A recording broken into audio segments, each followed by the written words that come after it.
Hey YouTube, welcome to development progress video number 14 for in Exilium.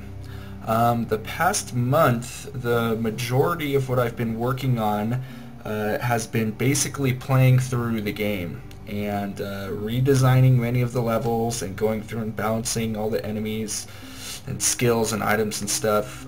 This process was definitely a lot more time consuming than I thought it was going to be, but I'm preparing to release another demo out, another demo build out to the public basically. And so I really wanted the game to feel like a game. So a lot of the time I spent basically doing all these kind of balancing, tweaking things and adjusting levels, making everything kind of feel better. And a lot of that stuff unfortunately is behind the scenes, so I won't be able to show a lot of that stuff off. But I do have some small things to show off, so this video will be relatively short. So the first thing I'll show off is there's going to be an in-game options menu now. Right now the options are extremely limited. There's only a volume slider which will control the in-game volume. But I'm hoping to put in-game resolution settings and stuff, so you don't have to necessarily deal with the Unity resolution settings before you launch the game. Alright, let's go ahead and dive on in here. My test character up.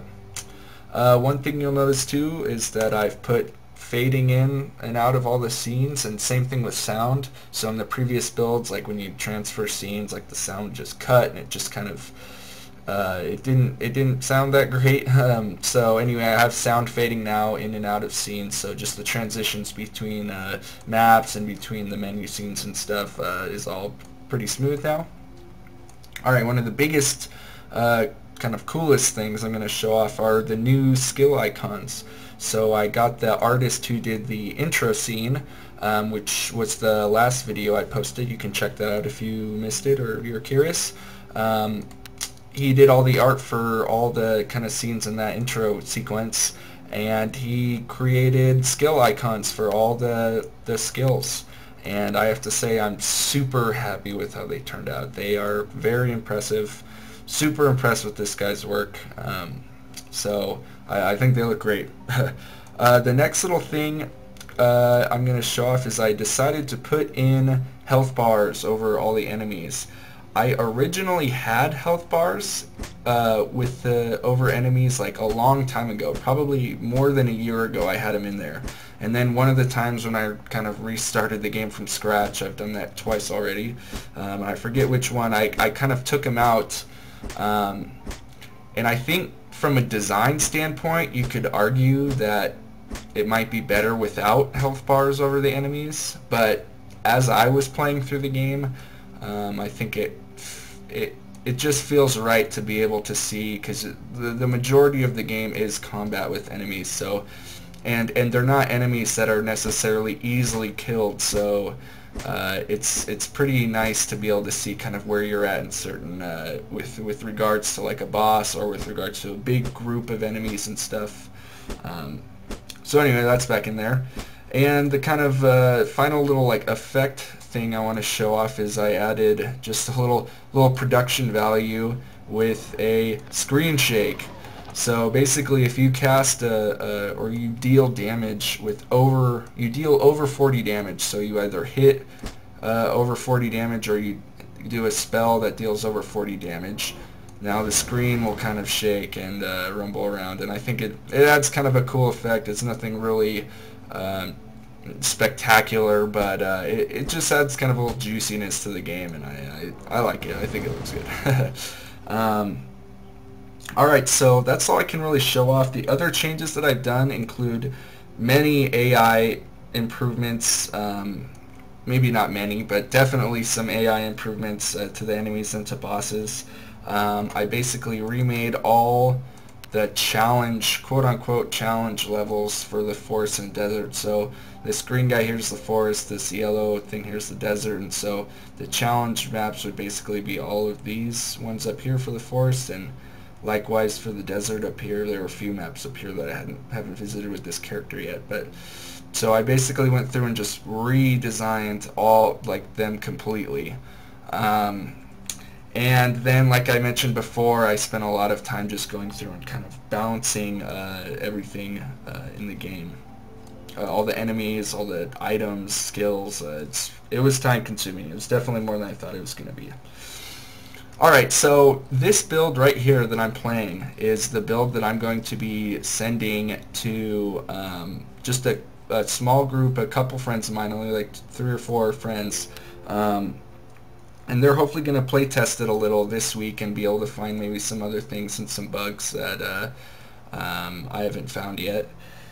And while they're doing that, the things that I will need to work on for the game include getting the website like ready and kind of getting an environment set up to where I can put the game up and people can go and download it, and there's going to be a forum so people can, you know, report bugs and do things like that, interact, whatever. I don't know. I don't know exactly how this, after releasing this game, is how popular it's gonna get, but I'm gonna try to do like a media push with it too, so we'll see. Hopefully I'll be able to get quite a few people to download the demo, and I want there to be a place for people to report bugs instead of having to email me personally or anything like that. So anyway, so I'm gonna be working on the site big time, and then I'm going to be getting sound effects, because a lot of the skills still don't have sound effects and a lot of the enemies still don't have sound effects.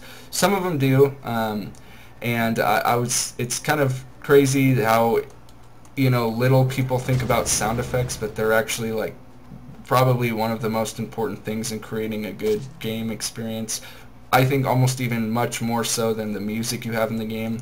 Not saying that music's not important, but a good sound effect, I think, goes a lot further than I think it goes a lot further in creating a good gameplay experience in some situations, even more so than good music.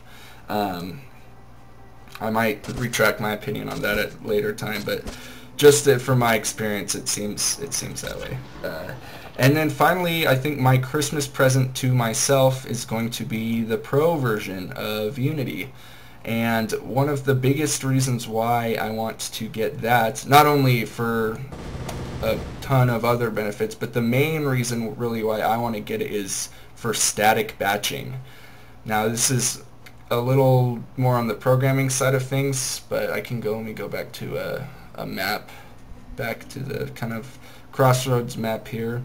So there are some scenes in the game, or some maps, that have a ton of transparent objects, and the way that I load my maps, because I have a map editor that I create all my maps in, and then every time you go to a new map here in the game, so like just coming through that portal, it loads all the objects, and so all these little grass pieces are individual objects, and all the trees and everything like that, and all the terrain blocks, they're all individual objects.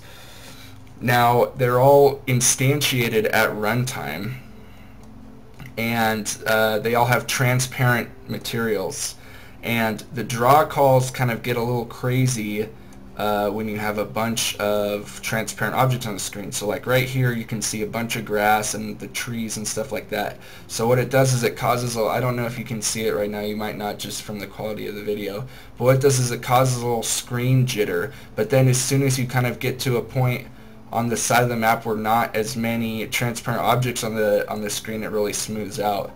And what that has to do with is it's making a bunch of draw calls that can be eliminated with static batching. If you're curious about what static batching is, you can look it up, but the free version of Unity does not support static batching. So I think I'm going to just suck it up and buy the Pro version so that the game will be as optimized as possible for the demo. So those are the 3 basic things that I'm going to be doing over kind of this Christmas break here. Luckily I got about 2 weeks off from work, week and a half, so I'll really be able to put some time into working on it. And yeah, that's all I have for this week. If you like this project, or it seems interesting to you and want to follow development, please feel free to subscribe to my channel here. I post video updates whenever there's basically relevant things to post. You can also give the video a thumbs up. That'll really help too. And you can follow me on Twitter. It's at ConfluxGames. I'll be putting a link down in the description. And yeah, that's it. So thanks for watching, and I'll see you next time with some more detailed information about the site and how to get a hold of the demo. Alright, thanks for watching.